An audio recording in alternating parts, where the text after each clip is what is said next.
Gostaria de compartilhar com vocês uma análise da grave emergência que vivemos na Amazônia e tentar explicar um pouco com mais profundidade o que estamos vivenciando, que pode ser resumido inicialmente em 3 crises. É a crise da seca dos rios, é a crise da poluição do ar e a crise da estiagem prolongada. Cada uma dessas com consequências tanto para as populações que moram na Amazônia, como também para os ecossistemas naturais. E eu vou dividir essa explicação em 7 partes.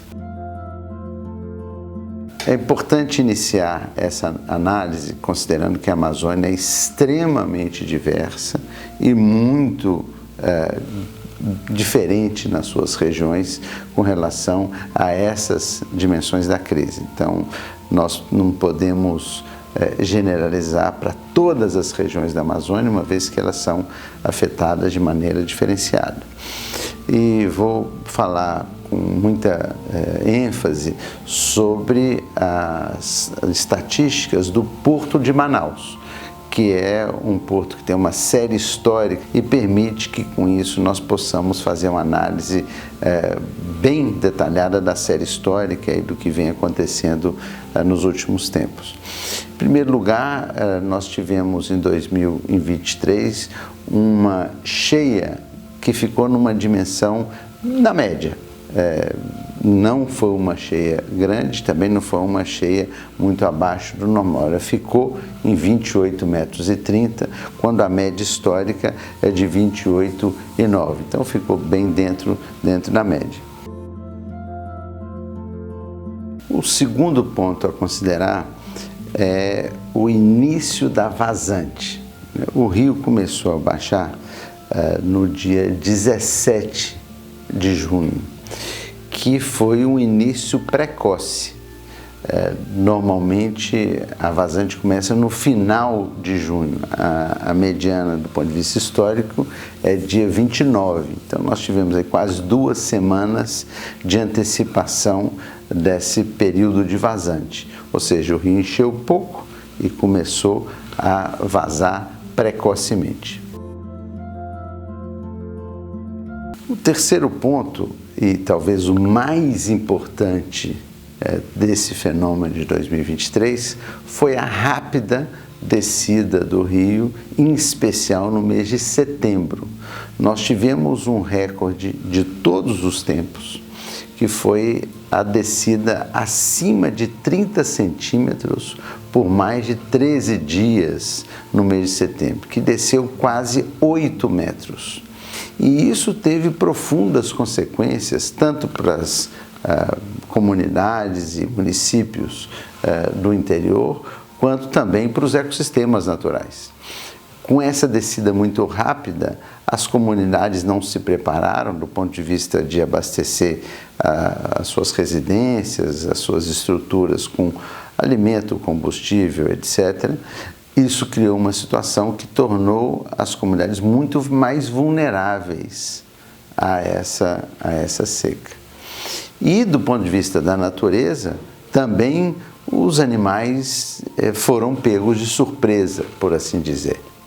E aí nós tivemos uma enorme mortandade de botos na região de Tefé, que foi uma coisa excepcional. Também uma mortandade de peixes muito acima do normal em vários lagos, onde os peixes, em função dessa rápida descida, não conseguiram localizar lugares que não fossem vulneráveis a essa estiagem. Então essa descida abrupta do rio no mês de setembro foi algo muito importante para que a gente entenda esse quadro como um todo. O quarto ponto é o impacto que nós estamos sofrendo na região do fenômeno do El Niño. O El Niño ocorre com uma frequência conhecida pela ciência e não é um fenômeno que ocorre pela primeira vez, mas nesse caso desse ano nós temos um fenômeno excepcionalmente forte do El Niño, que afetou o regime de chuvas. E essa talvez seja a principal consequência desse El Niño, a questão do regime de chuvas. Aí eu parto para o quinto ponto, que é uma estiagem muito prolongada. E isso está diretamente relacionado com o fenômeno do El Niño. Nós tivemos um período de estação seca muito grande. Aliás, nós estamos vivenciando um processo de aumento da duração da estação seca na Amazônia, está bem documentado isso do ponto de vista científico, que tem relações não apenas com fenômenos como o El Niño, mas também o próprio impacto do desmatamento. O desmatamento afeta o regime de chuvas, está bem documentado, em especial no caso de Rondônia, onde existe uma análise aprofundada mostrando que a duração da estação seca está aumentando, e isso é algo que afeta uma outra dimensão dessa crise, que é o sexto ponto, é a questão da flamabilidade das florestas. Quanto mais prolongada a estação seca, maior é o risco de incêndios. E aí eu vou para o último ponto, que é o tema do aumento da temperatura. Nós vivenciamos um dos anos mais quentes da história, talvez venha a ser, ao final de dezembro, o ano mais quente de toda a história mensurada, é fruto do aquecimento global, e isso está afetando essa crise que vivenciamos hoje. Eu tive a oportunidade de, nas últimas semanas, conversar com moradores de comunidades, de aldeias ribeirinhas no interior da Amazônia, e todos falaram que essa seca de 2023, ela é muito diferente da seca de 2010, principalmente pela temperatura muito elevada. Nós batemos o recorde de mínima histórica, mas não apenas o nível mais baixo, nós tivemos também uma temperatura maior. E isso, somado com a pluviosidade, com a chuva menor, temperatura maior, e isso fez com que a gente tivesse um risco de incêndios maior. O resultado disso foi uma poluição do ar em Manaus extremamente grave, que atingiu níveis muito acima, muitas vezes acima do máximo que é considerado pela Organização Mundial de Saúde como saudável. Ou seja, nós tivemos muitos lugares da Amazônia, e aqui a gente tem a mensuração de Manaus, feita pela Universidade do Estado do Amazonas, e que nos permite acompanhar isso diariamente.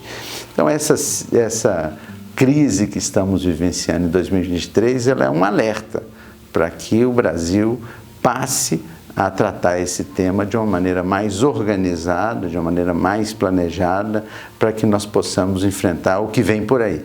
Infelizmente, o que a ciência nos mostra é que nós devemos ter cada vez mais eventos como esse, portanto, isso requer de todos uma preparação melhor para que nós possamos minimizar os impactos sobre as sociedades humanas e também sobre a natureza. O meu pé de Sapema, minha infância virou lenha. Ai, ai, que dor. Ai, ai, que horror. Lá se vai a saracura correndo dessa quentura e não vai mais voltar. Lá se vai onça pintada fugindo dessa queimada e não vai mais voltar.